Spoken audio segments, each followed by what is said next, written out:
আমার খুব প্রিয় প্রার্থী শওকত মোল্লা আমার কলকাতার সামনে ওকে দাঁড় করিয়েছি এই কারণ আমি ভাঙড়ের জন্য অনেক কিছু করতে চাই।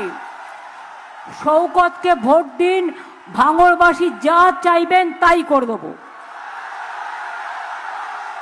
কারো কথা শুনবেন না, কোনো নির্দলকে একটিও ভোট দেবেন না। আর বিজেপির টাকা নিয়ে যারা গদ্দারি করে তাদের এই মাটিতে বিনাশ করুন, কবর দিন। ক্যানিং স্টেট প্রার্থী বাহারুল ইসলাম, ওকেও পুরোপুরি সমর্থন করার জন্য, জোড়া ফুল চিহ্নে ভোট দেওয়ার জন্য আপনাদের আবেদন জানাবো। ও আমার প্রিয় প্রার্থী, কারো কথা শুনবেন না, কোনো সাম্প্রদায়িক দলের কথায় ভোট দেবেন না। ধর্ম যার যার হৃদয়ে, ধর্ম মন্দিরে মসজিদে গুরুদুয়ারে গির্জায় সব ধর্মকে আমরা সম্মান করি। তাই আজও পথ চলি, লড়াই করে। মনে রাখবেন, ধর্ম বলুন গুরুদুয়ারা গির্জা মন্দির মসজিদে রাখতে, এটা ভোটের রাজনীতি। বিজেপির হাত যারা শক্তিশালী করছে সেই গদ্দারদের পরাস্ত করুন। ভাঙড় হোক, ক্যানিং পূর্ব হোক, ক্যানিং পশ্চিম হোক, সারা বাংলা হোক, সব জায়গায় পরাস্ত করে দিন।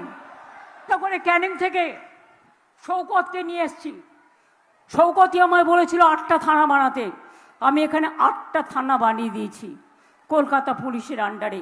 ওই আমাকে বলছিল, দিদি মেডিকেল কলেজ হাসপাতালটা শুরু হয়নি। আমি বললাম, ওরে যাকে টেন্ডার দেওয়া হয়েছে সে করেনি, এখন ইসলামিয়া হসপিটাল প্রস্তাব পাঠিয়েছে, ওটা আমরা করে দেব। এবং বানতলা থেকে শুরু করে টোটাল ভাঙড় পর্যন্ত শুরু করে, মনে রাখবেন ক্যানিং স্টেডিয়াম থেকে শুরু করে বাদবাকি যা আপনাদের দরকার আমি করে দেবো। কিন্তু কথা দিতে হবে, শওকতকে আপনারা ভাঙড়ে জেতাবেন, করে দেবো। কিন্তু কথা দিতে হবে, শওকতকে আপনারা ভাঙড়ে জেতাবেন। আর ক্যানিং পূর্বেও আমার প্রার্থী বাহারুলকে জেতাবেন, এটা আমায় কথা দিতে হবে। আরও 2 লক্ষ ছেলেমেয়ের চাকরি কিন্তু হবে, লেদার হবে, সব প্রস্তুত হচ্ছে। এবং আপনাদের এখানে অনেক ইন্ডাস্ট্রি গড়ে উঠবে, নিশ্চিন্তে থাকুন। আমাকে যেভাবে শওকত বলবে বাহারুলকে নিয়ে আমি সেইভাবেই কাজ করব। ওকে আমি খুব ভালোবাসি, ওকে খুন করতে চায় ওরা, ওর সিকিউরিটি তুলে নিতে চায় বিজেপিকে বলে। আমি সব খবর রাখি, যদি কোনো রকম সিকিউরিটি তুলে নিয়ে ওর প্রতি কোনো হামলা হয় তাহলে কিন্তু আমি ছেড়ে কথা বলবো না প্রশাসনকে। বিজেপির নিজের হিম্মত নেই, আমাকে লড়তে পারে না, ওরা শওকত মোল্লার সাথে ঝগড়া করে মরছে।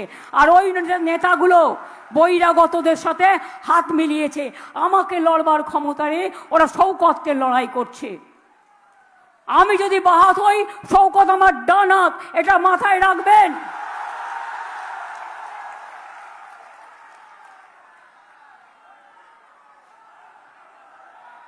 এদের ওপর কোনো অত্যাচার আসলে আমি ছাড়বো। 20টা করে গাড়ি সেন্ট্রাল ফোর্স, 30টা করে গাড়ি নিয়ে আর পুলিশ নিয়ে দিল্লির ঘুরে বেড়াবে।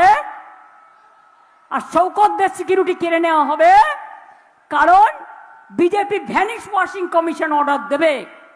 মনে রাখবেন, মানুষের জীবন নিয়ে খেলবেন না, মানুষের নিরাপত্তা নিয়ে খেলবেন না। আমার সিকিউরিটি তুলে নিন, যদি সেরকম হয় আমি আমার সিকিউরিটি তুলে নিয়ে আমি শওকতকে দিয়ে দেবো, দেখি আপনারা কি করতে পারেন। দরকার নেই, আমি এসব গুন্ডা টুন্ডাকে ভয় পাই না। আর আমাকে বোম মেরেও কিছু করা যাবে না, আর বন্দুক মেরেও কিছু করা যাবে না। জন্মেছি একদিন, মৃত্যু একদিন হবে, বাট বিজেপিকে আমি দেখে ছাড়বো। সবাইকে এক করে কালকে দিল্লিতে হারিয়েছি, মনে রাখবেন। তারপরে ইলেকশন চলাকালীনও আমি এমপিদের পাঠিয়েছি, আরও 8 জন যেতে পারিনি, আরও অন্য পার্টিরও 20 জন আছে।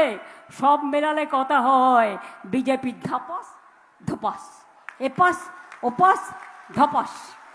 দুজনের সাপোর্ট নিয়ে চালাচ্ছে। যেদিন উইথড্র করে নেবে, মানে টুকটুক করে আগুন জ্বলছে, পুরো আগুন তো নেবে না, উনুনের ছাইকে জল দিলেও একটু ধোঁয়া ওঠে। ঠিক হয়ে যাবে, চিন্তা করবেন না। কাল থেকে পতন শুরু হয়েছে, তাই বাবুকে আজ উদ্দেশ্যে, জাতির উদ্দেশ্যে, বাপরে কত বড় জাতির নেতা, দাঙ্গাকারীরা দেশের নেতা, ভাবতে পারেন? देश का नेता कैसा हो? गांधी जी जैसा हो, नेताजी जैसा हो, আম্বেদকর जैसा हो, মৌলানা রবীন্দ্র নজরুল থেকে শুরু করে ধর্মীয় নেতা রামকৃষ্ণ, স্বামী বিবেকানন্দ, হজরত মোহাম্মদ, একদম আমাদের জেসাস ক্রাইস্ট থেকে শুরু করে সবাই। তোমরা আমাকে ধর্ম শেখাচ্ছ, বক ধার্মিক, বিধার্মিক। তাই বলে যায়, আমার সময় কম না তো অনেক বলতে পারতাম, এদের মুখোশ খুলে না পুরো গর্তে ঢুকিয়ে দিতে পারতাম।